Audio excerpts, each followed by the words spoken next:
ហើយខ្ញុំលឺអ្នកអង្គញាសម្អាងវឌ្ឍនៈជំនាញគាត់និយាយថាការប្រកួតរបស់ Tall of Three Kingdom នេះអាចមានរដូវកាលទី2លោកគ្រូឆ្នាំនិងលោកគ្រូធនសុភាគាត់អត់ទទួលបានឡានទេក៏ប៉ុន្តែគាត់ទទួលបានការលើកទឹកចិត្តពីអ្នកអង្គញាសម្អាងវឌ្ឍនៈគឺឧបត្ថម្ភលុយ20លានអមដោយ iPhone 17 Pro Max មួយគ្រឿងម្នាក់ទៀតបងប្អូនហើយសម្រាប់ការប្រកួតវិញគឺតាំងពីគូ1រហូតដល់គូ6បងម៉ែបងប្អូនកាន់តែជក់ចិត្តខ្លាំងគឺគូកបីពេជ្រសម្បត្តិជាមួយនឹងធនមីហុងពេជ្រអាទិទេពប៉ះជាមួយប៉ែនកាក់យ៉ាស៊ីនប៉ុន្តែយ៉ាងណាមិញខ្ញុំ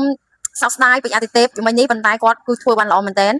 ព្រោះអីបងប្អូនឃើញការប្រកួតអីយ៉ាស៊ីនគឺធំហើយគាត់ខ្ពស់អញ្ចឹងហើយពេជ្រអាទិទេពក៏រៀងពិបាកដែរតែយ៉ាងណាពេជ្រអាទិទេពជាមួយនេះគាត់ធ្វើបានល្អមែនតើអាចឈរវាជាមួយនឹងប៉ែនកាក់យ៉ាស៊ីនរហូតដល់4ទឹកបងប្អូនហើយក្នុងនោះក៏មានរាប់3ដងក្នុងការប្រកួតរបស់គាត់ផងដែរអញ្ចឹងសរុបមកលោកគ្រូសេមមិនថែនជាមួយនេះគឺកសោបានឡានមួយគ្រឿងចូលក្លឹបហើយបងប្អូនហើយខ្ញុំលឺអ្នកអង្គញាសម្អាងវឌ្ឍនៈជំនាញគាត់និយាយថា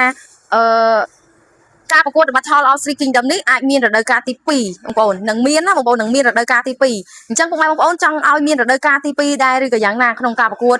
កម្មវិធីរបស់ Tall of Three Kingdom នេះកីឡាករបានលុយលោកគ្រូបានឡានគឺអត់ដែលមានទេក្នុងកម្មវិធីប្រកួតគុនខ្មែរគឺលើកទី1ហ្នឹងបងប្អូនអញ្ចឹងបើសិនជាអាចមានលើកទី2ក៏ល្អដែរបងប្អូនព្រោះជាឱកាសដែលកីឡាករអាចបញ្ចេញសមត្ថភាពនិងលោកគ្រូតាមក្លឹបនីមួយៗដែលចូលរួមបញ្ចេញសមត្ថភាពអញ្ចឹងពុកម៉ែបងប្អូនត្រៀមតែឆ្ងាញ់ភ្នែកទីរៃបើសិនជាមានកម្មវិធីរបស់ Tall of Three Kingdom ជាលើកទី2ហើយការប្រកួតជំនាញនេះលោកគ្រូឆ្នាំនិងលោកគ្រូធនសុភាគាត់អត់ទទួលបានឡានទេក៏ប៉ុន្តែគាត់ទទួលបានការលើកទឹកចិត្តពីអ្នកអង្គញាសម្អាងវឌ្ឍនៈគឺឧបត្ថម្ភលុយ20លាននិងអមដោយ iPhone 17 Pro Max មួយគ្រឿងម្នាក់ទៀតបងប្អូនអញ្ចឹងទោះជាលទ្ធផលមិនបានល្អក៏នៅតែអ្នកអង្គញាសម្អាងវឌ្ឍនៈគាត់ឧបត្ថម្ភនិងលើកទឹកចិត្តព្រោះតែលោកគ្រូទាំងពីរក៏ជាលោកគ្រូដែលបណ្ដុះធនធានកីឡាករគុនខ្មែររបស់យើងនិងដឹកនាំគុនខ្មែររបស់យើង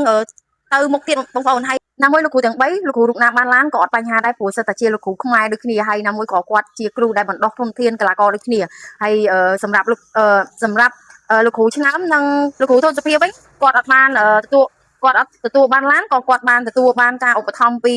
អ្នកអង្គញាសម្អាងវឌ្ឍនៈដែរព្រោះគាត់លើកទឹកចិត្តអញ្ចឹងពុកម៉ែបងប្អូនចង់ឲ្យកម្មវិធី The Battle of Three Kingdom មានរដូវកាលទី2អាចខមមិននៅក្នុងវីដេអូនេះបានអូនដែលទស្សនាវីដេអូពីដើមដល់ចប់ហើយអរគុណដែលតែងតែស្រឡាញ់គាំទ្រកុំភ្លេចជួយ like និង follow page admin ម្នាក់មួយផងដើម្បីទស្សនាវីដេអូក្រោយៗទៀតដើម្បីដឹងពីព័ត៌មានឬក៏ការវឹកហាត់ពីសកម្មភាពក្នុងក្លឹបលោកគ្រូឆ្នាំអញ្ចឹងណាហើយអរគុណជម្រាបលាពុកម៉ែបងប្អូនជួបគ្នានៅវីដេអូក្រោយទៀត